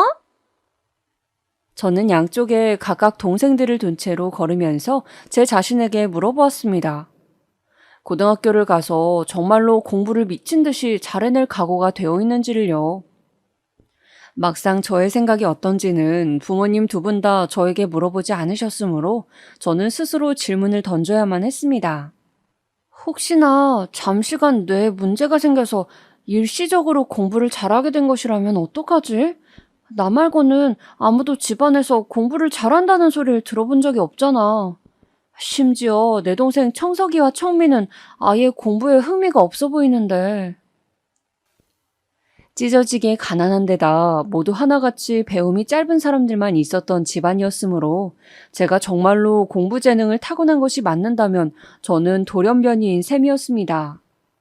스스로의 수준이 가늠도 잘 되지 않았을 뿐더러 돈을 버는 대신에 고등학교를 가서 공부를 한다는 선택지가 부담스럽고도 두렵게 느껴졌어요. 나도 잘 모르겠어. 하지만 난 어쨌거나 공부를 하는 게 즐겁고 설레는 것 같아. 배움이 늘어날 때마다 뿌듯하고 보람찬 기분이 들거든. 아마도 나는 어느 고등학교든 진학해서 내 공부 실력이 어떤 수준인지 직접 체험해보고 싶은 것 같아. 그럼에도 저는 마음속에서 우러나오는 솔직한 말을 제 동생들에게 꺼내 보였습니다. 말을 뱉고 나니까 가슴이 막 두근거리더라고요. 그 후로 며칠이 지났을 때 부모님은 저를 앞에 앉혀두시곤 고등학교에 진학하라는 말씀을 건네주셨습니다. 저는 믿을 수가 없어서 아버지 쪽을 빤히 쳐다보았죠. 그러나 헛되게 들은 것이 아니었고 아버지 또한 진심으로 저에게 고등학교 진학을 권유하고 계셨습니다. 그러면 저는 내년에 돈을 벌러 가지 않아도 되는 건가요? 그래. 내년까지는 우리가 어떻게든 버티고 다 함께 이를 악물면 견뎌낼 수 있을 것 같으니. 그러면 내후년에는요? 그때까지도 저희 가족이 버틸 수 있을까요? 내후년부터는 누군가 새롭게 돈을 벌어야겠지? 네? 아버지, 새롭게 돈을 벌다니 도대체 누가? 말끝을 흐리던 저는 아버지의 눈길을 받으며 불현듯 깨달음이 찾아왔습니다. 그 옆에서 어머니는 고개를 조금 떨구고 계셨죠. 설마 청석이는 고등학교에 가지 않을 작정인가요? 제 물음에 부모님 두 분 다 동일하게 대답이 없으셨습니다. 아, 그 순간에 저는 너무나도 놀라서 잠시 숨을 멈춰야만 했습니다. 왜냐하면 저희 남동생 청석이는 이토록 찢어지게 가난하고 못 배워먹은 집구석에서도 유일하게 대접받고 또한 대우받는 존재였기 때문입니다. 아버지는 청석이에게만은 술주정을 하지 않으셨으며 어머니는 맛있는 반찬이 모처럼 작은 밥상 위에 올라올 때면 청석이를 먼저 챙겨주고자 하셨습니다. 저는 청석이라면 이따위 허름한 집이라도 팔아서 고등학교를 보내줄 위인들이 바로 저희 부모님이라고 믿어 의심치 않으며 지내왔었습니다. 그러니 저는 충격에 사로잡혀서 말을 잃었죠. 상황에 압도당한 저에게 어머니가 넌지시 말씀을 주셨습니다. 엊그제 네 기특한 동생 청석이가 우리한테 살그머니 와서 그러더구나. 자기는 고등학교에 가지 않아도 좋으니 우선은 누나를 고등학교로 공부하도록 보내주었으면 한다고. 그러면서 자기는 공부에 흥미도 없고 재능도 없으니 중학교 공부를 마치는 대로 돈을 벌어서 집안 살림에 이바지를 하고 싶다며 그런 의견을 내왔단다. 철이 든 것은 저뿐만이 아니었나 봅니다. 그 말썽꾸러기 남동생이 없는 살림마저 자기가 다 독차지하고 부모님의 사랑을 독식하려고 들었던 그 욕심쟁이가 저를 위해서 그런 곰곰하고도 깊은 생각을 해냈다는 것이 진심으로 놀라웠습니다. 저는 부모님 앞에서 고등학교에 진학한 뒤에 대학교 공부까지 하고 싶은 것이 저의 진실된 속마음인 것을 그 순간에 처음으로 밝혔습니다. 기뻐하시는 것도 같았고 염려하시는 것도 같았습니다. 저라는 돌연변이는 두 분이 생전에 접해본 적이 없는 존재였기 때문이었지요. 부모님과 꽤나 긴 대화를 마친 저는 집 밖에서 외로이 서성거리고 있던 남동생에게 다가갔어요. 어쩌다 그런 결심을 내리게 되었는지 궁금해서였죠. 그러자 남동생이 저의 질문에 멋쩍게 손으로 머리를 벅벅 긁더니 배시시 웃었습니다. 누나는 공부를 하고 나서 보람이 들고 뿌듯하다며.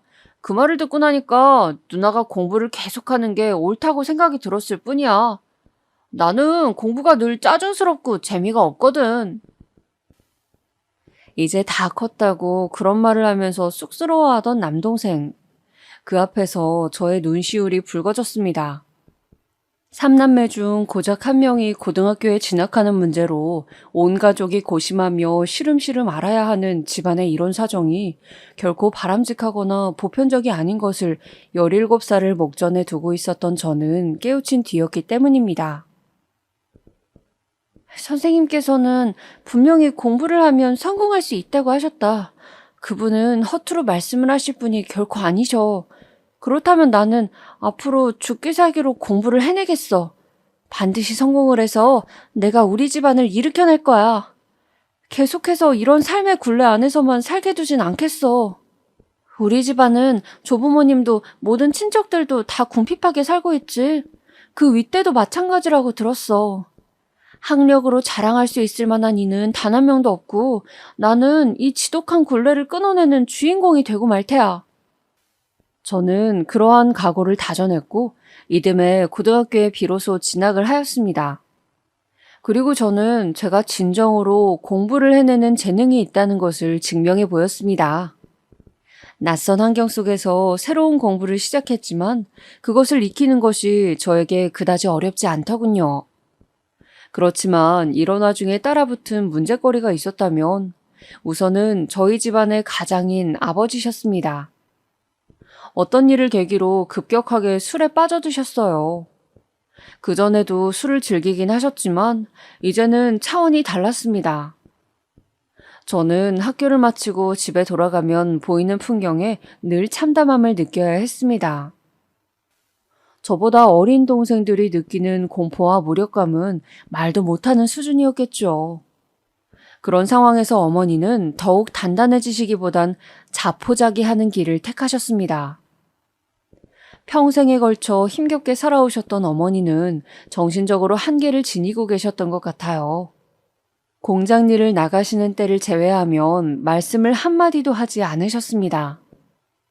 그 앞에서 제 여동생이 운 적도 있었습니다만 어머니는 조용히 고개를 돌려서 당신의 막내딸이 우는 모습을 외면하셨어요. 어머니는 그렇게 점점 소통의 단절을 이어가시며 스스로 마음의 문을 닫아가셨습니다. 고등학교에 진학하고 맞이한 처음 1년은 그리하여 혼돈으로 점철된 채 끝을 맺었습니다. 그리고 남동생이 공장에 나가서 돈을 벌기 시작하였어요. 만약 이때 남동생이 돈을 벌지 않았더라면 저희 가족은 그것으로 끝이었을지도 모릅니다. 아버지는 더 이상 경제활동을 하지 않으시는 수준에 이르렀고 어머니는 제법 성실하게 공장에서 일을 하셨던 과거를 뒤로하신 채 훨씬 더 작아진 급여만 받아오고 계셨으니까요. 어머니의 상태가 안 좋아지자마자 공장에서 이때다 싶어서 처우를 안 좋게 내렸던 것입니다. 남동생이 난생 처음으로 노동의 대가를 받아온 금액은 아주 작았습니다. 문제집 한 권도 살 수 없는 처지인 것은 익숙한데 이러다가 필기구마저 새로 못 사겠구나. 앞으로는 비가 오지 않을 때면 무조건 걸어 다녀야겠다. 저는 그 먼 통학거리를 걸어 다니기 시작했습니다. 운이 좋은 날이면 이웃집 아저씨께서 빌려주신 자전거를 타기도 하였습니다. 먼 거리를 매일같이 걸어 다녔더니 금세 피로가 쌓이더군요.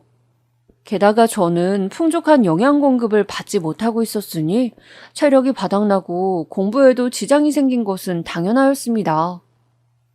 그러나 동생들에게는 일절 이런 부분을 말하지 못하였고 자습을 위해 일찍 나가고 늦게 들어온다는 핑계를 대었어요.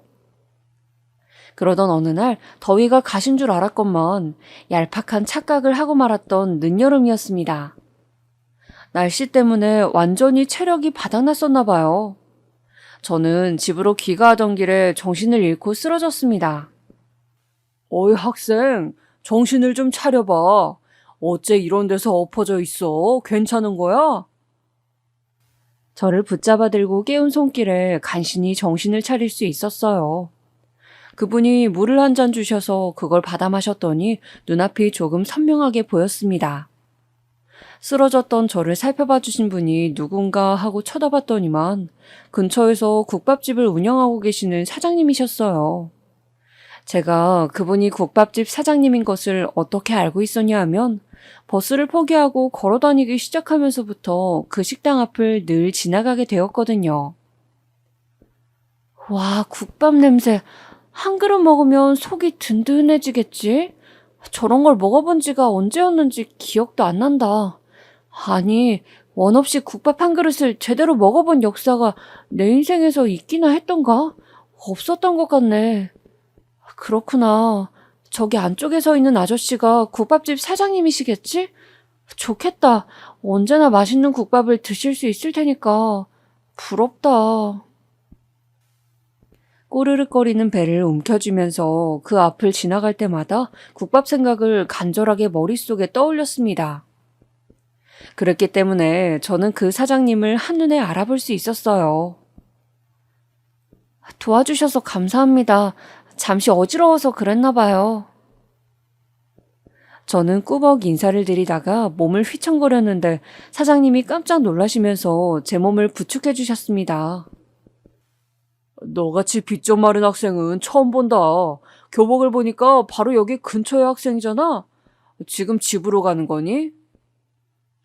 사장님의 물음에 저는 힘없이 고개만 끄덕거렸어요. 조용히 돌아설 작정이었는데 갑자기 사장님이 상상하지도 못한 선의를 베풀어 오셨습니다. 밥은 먹었니? 이 시간까지 설마 굶진 않았겠지만 널 보니까 그 설마 하는 일이 진짜로 일어났을 수도 있겠다 싶구나. 국밥 한 그릇 먹고 가라. 아저씨가 한턱 내줄게. 저는 당황한 채로 사장님의 손에 이끌려서 국밥집으로 들어갔습니다. 주방 아주머니가 저랑 사장님을 번갈아 쳐다보면서 눈을 휘둥그레 뜨시더라고요. 뭐해? 한 그릇 얼른 말아봐. 뜨끈하게. 여기 학생이 배고파서 돌아가시겠단다. 사장님이 큰 소리로 외치니까 주방 아주머니가 고개를 절레절레 하더니 금세 국밥을 준비하시더군요. 작은 국밥집의 내부는 그 당시에도 생각하였지만 무척 정감이 깊은 분위기를 띠고 있었습니다. 낮은 천장에 은은한 조명, 조금은 허름한 느낌이 드는 인테리어였지만 식기며 각종 집기들은 아주 깨끗하게 관리가 되고 있는 것이 바로 보였습니다. 이윽고 국밥 한 그릇이 제 앞에 놓여졌습니다. 저는 간신히 잘 먹겠다는 인사를 남긴 채 허겁지겁 국밥을 퍼먹기 시작했어요. 어허, 그러다가 입안이 다 헐겠어. 이미 다 뒤었겠구만.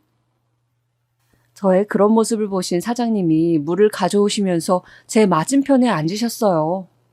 저는 그 말씀을 듣고 나서야 제 입안이 무척 뜨겁다는 사실을 알았습니다. 뜨거운 국물 때문에 입천장이 까졌다는 것은 몇 시간이 지나고 깨달았지요. 죄송해요. 너무 맛있어서 그만. 너무 배고파서 그런 건 아니고? 사장님의 질문에 저는 입안보다도 제 귓가가 더 뜨거워지는 것을 느꼈습니다. 부끄럽고 창피하더라고요. 그럼에도 허기를 양껏 채울 수 있는 이 기회가 너무 소중해서 저는 다시 수저에 힘을 주고 국밥을 먹었습니다. 내 동생들도 지금 같이 먹을 수 있다면 좋았을 텐데 나만 먹어서 미안하네. 저는 동생들 생각이 나서 국밥을 먹는 동안 코를 훌쩍였습니다. 저희 삼남매는 외식이라는 걸 해본 일이 없었어요. 친척집에 가서 제사상에 올라갔던 음식을 맛있게 먹었던 것이 외식으로 쳐질 수 있다면 그것이 유일하였습니다. 사장님은 제가 사는 동네를 물어보셨는데 저는 대답을 망설이다가 솔직하게 답을 드렸어요. 그러자 사장님은 물론이고 주방 아주머니까지 화들짝 놀랐습니다. 그 거리를 설마 걸어 다니는 거냐는 질문에 그렇다는 답을 하면서 민망함으로 고개를 떨궈야 했네요. 정말 맛있게 잘 먹었습니다. 감사합니다. 제가 돈이 생긴다면 반드시 오늘 얻어먹은 값을 치르겠습니다. 저는 식당을 나서면서 몇 번이고 인사를 드렸습니다. 사장님은 그럴 것 없다면서 손을 휘휘 내저어 보이셨죠. 그날 집으로 돌아가는 길이 평소보다 덜 무섭고 덜 힘들었던 것 같습니다. 3학년으로 올라가기 전에 돈을 벌어둔다면 좋을 텐데 돈을 벌 수 있는 좋은 수단이 혹시 없을까? 그리고 저는 그런 고민에 빠져들었어요. 찢어지게 가난한 집안의 자식이라는 걸 팍팍 티라도 내듯 그게 다 드러났던 저에게는 마땅한 친구가 없었습니다. 특히나 도보로 통학을 하면서부터는 너무 피곤하여서 쉬는 시간마다 무조건 잠을 청하였으니 더욱 친구들과 교류할 기회가 적어졌죠. 하지만 이런 저에게도 친구가 드디어 생겼는데 그 여자애는 저와 동병상련이었습니다. 청이야, 너는 그래도 괜찮은 거야. 내 사정이 괜찮다고? 어째서 그렇게 생각하는데? 너는 집에서 얻어맞고 살진 않잖아? 잘못 맞아서 죽는 건 아닐까 하는 공포심을 집에서 안 느껴도 된다면 너는 그래도 괜찮은 집구석에서 살고 있는 거야. 그 친구의 말을 들으면서 저는 둔기로 머리를 한 대 얻어맞은 듯한 기분이 들었습니다.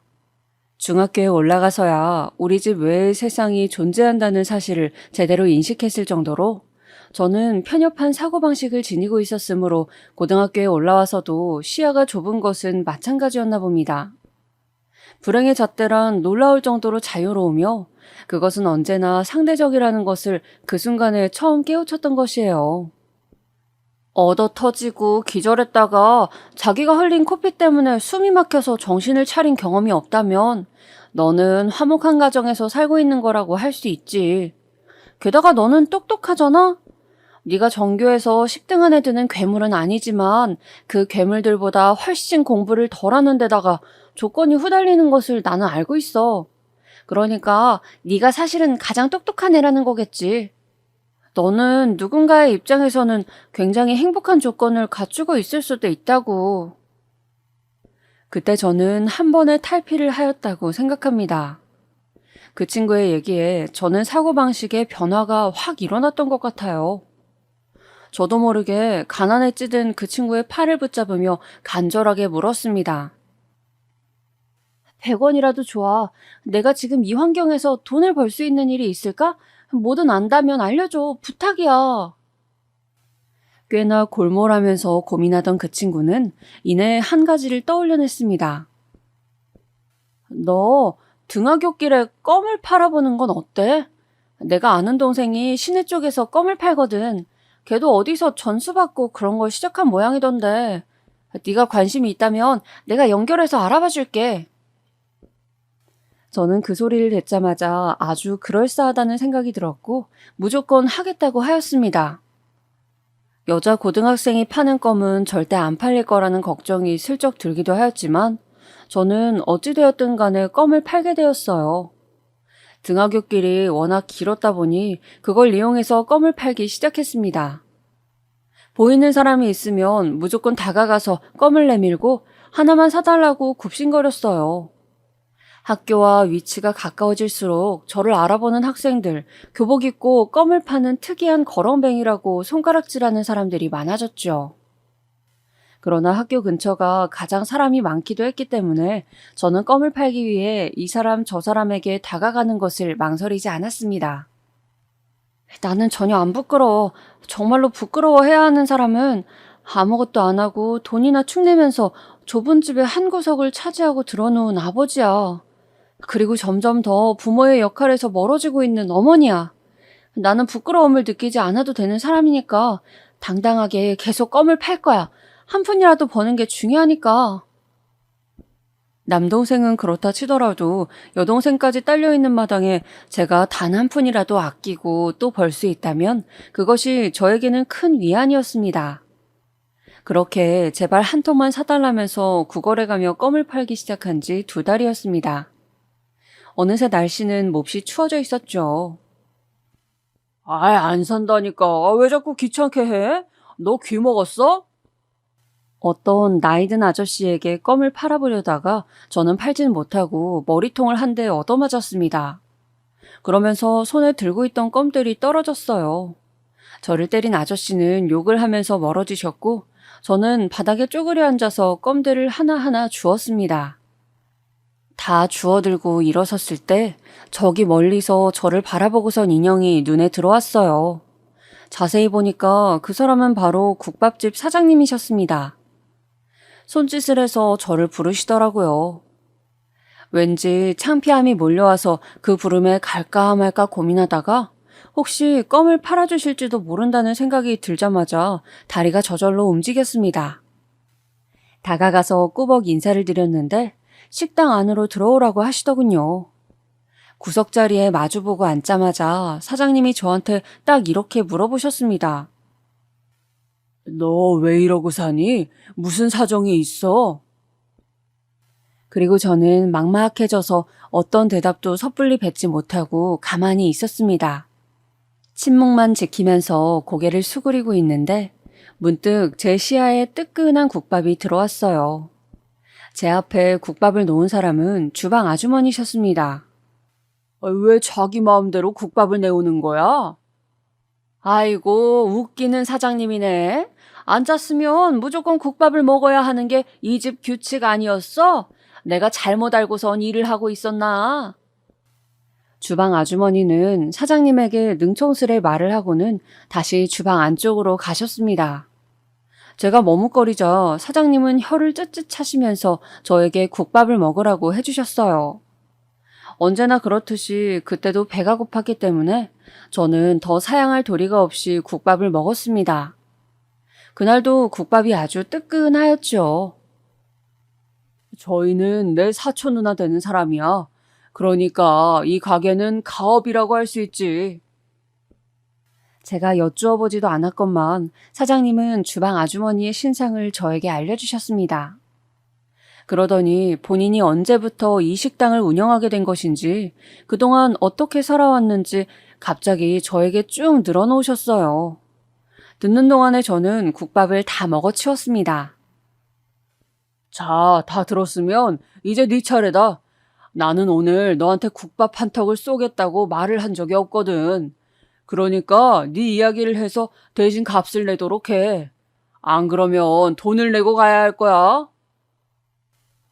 사장님은 짐진 무서운 표정을 지어 보이셨지만 그건 하나도 위협적이지 않았습니다. 망설이던 저는 일순간에 마음이 풀어져서 제 이야기를 하기 시작했어요.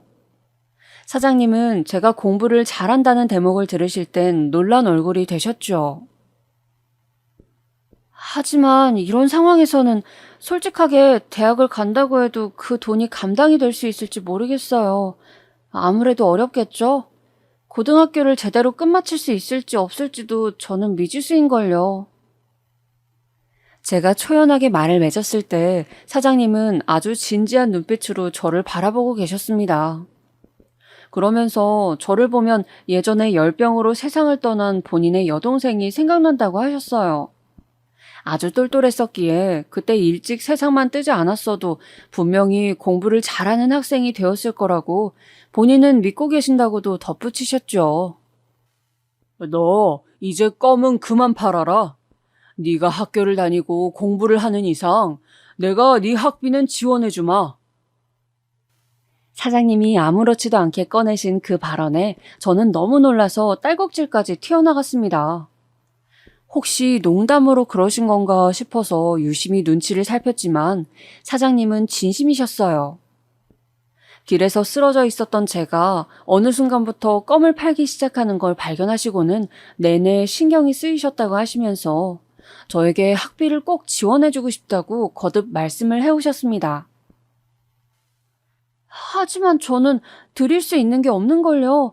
이건 사장님께 수지타산이 맞지 않은 일이에요. 예끼, 공부 좀 한답시고 이런 상황에서 수지타산을 운우네? 그럴 거면 나한테서 국밥 얻어먹었을 때도 그 이야기를 하던가. 거참 얍삽하구만. 호탕하게 웃어 보이신 사장님께서는 저에게 앞으로 학비 걱정일랑 하지 말고 성실하게 학교나 다니라고 말씀해 주셨습니다. 그리고는 저에게 1,000원을 주셨어요. 영문을 몰라서 그걸 받아들고 사장님을 바라본 순간 저는 들려온 다음 말에 눈물을 주르륵 흘리고 말았습니다. 갈 때 버스 타고 집에 들어가라. 이제 해 떨어지면 엄청 춥다 이 녀석아. 깜깜해서 앞도 안 보여.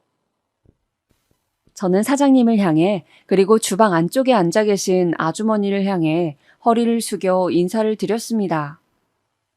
나는 정말 행운이 넘치는 사람이구나. 내가 뭘 잘했다고 이토록 훌륭한 어른을 만날 수 있었을까?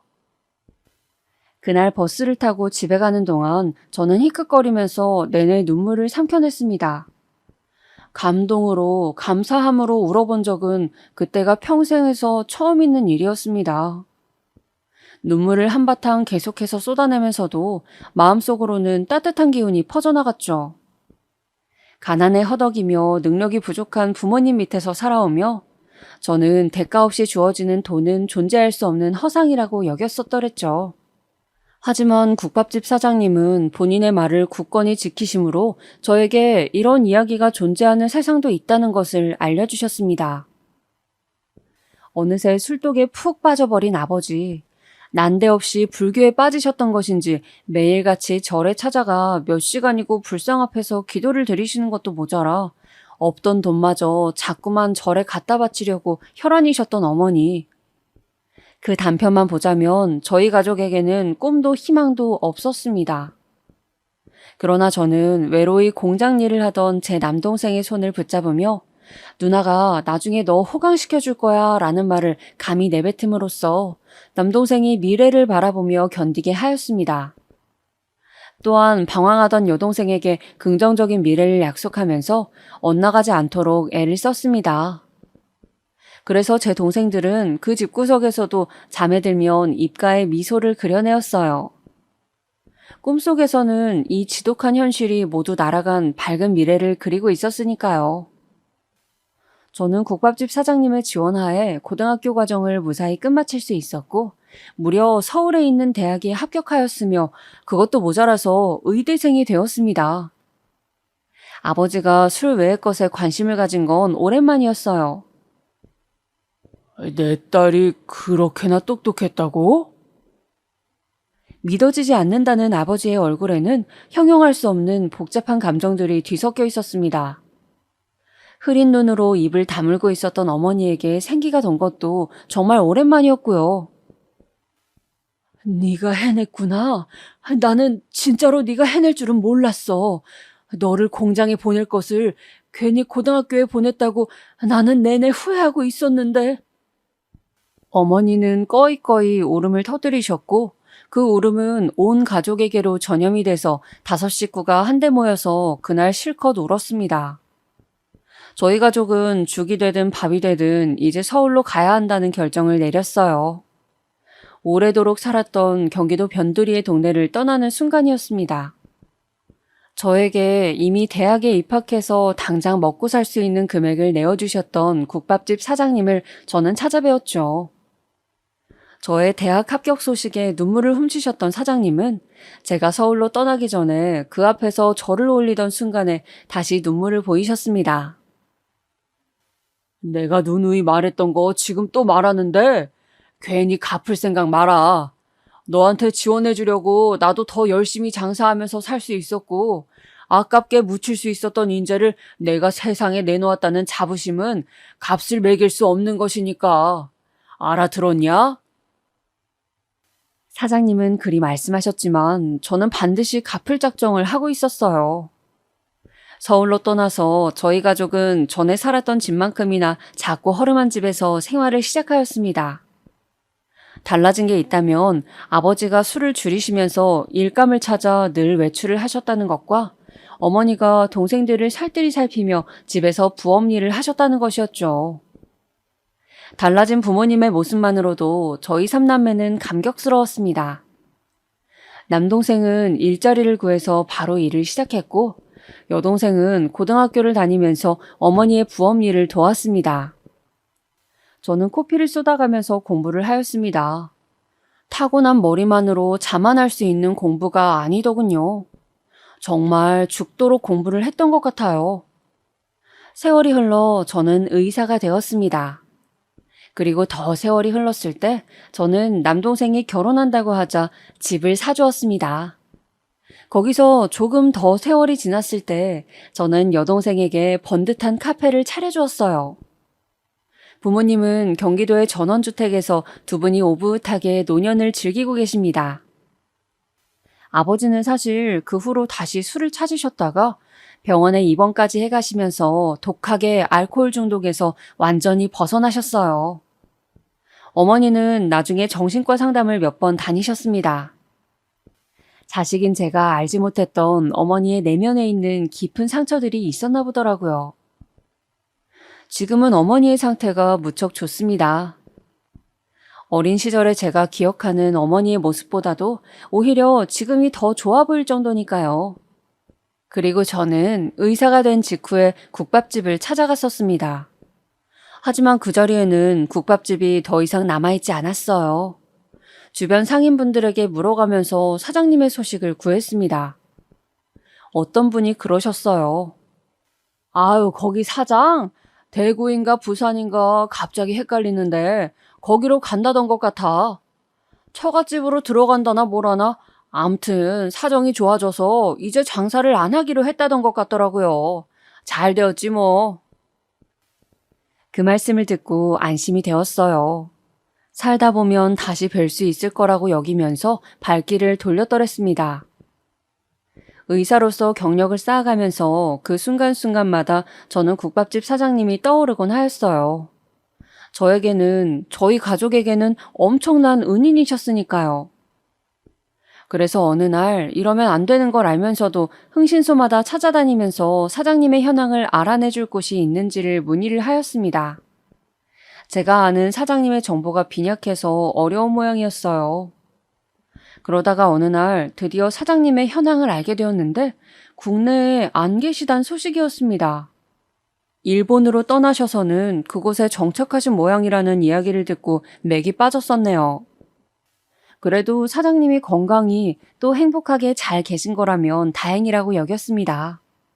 이때로부터 세월이 꽤 흘러서 제가 의료봉사를 나갔던 어느 날이었습니다. 예정된 날에 비가 온다 그래서 무산될 줄 알았는데 당일이 되니까 햇빛이 쨍하더군요. 쪽방촌에 기거하시는 주민분들을 대상으로 의료봉사를 하고 있던 와중에 어떤 노인분께서 제가 있는 쪽으로 오시더니 대뜸 이렇게 말씀을 하시는 겁니다.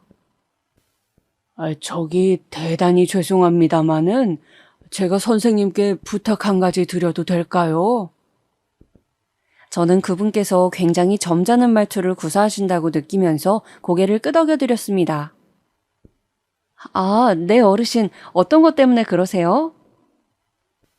미소를 지으며 그렇게 말씀을 드린 순간 저는 갑자기 정색을 해야만 했습니다.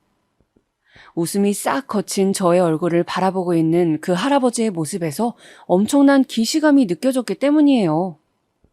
저는 이성이란 녀석을 이긴 본능이 제 입술을 멋대로 움직이는 체험을 하였습니다. 사장님? 혹시 국밥집 사장님이세요? 저도 모르게 튀어나간 질문에 대고 그 할아버지께서 눈을 동그랗게 뜨셨어요.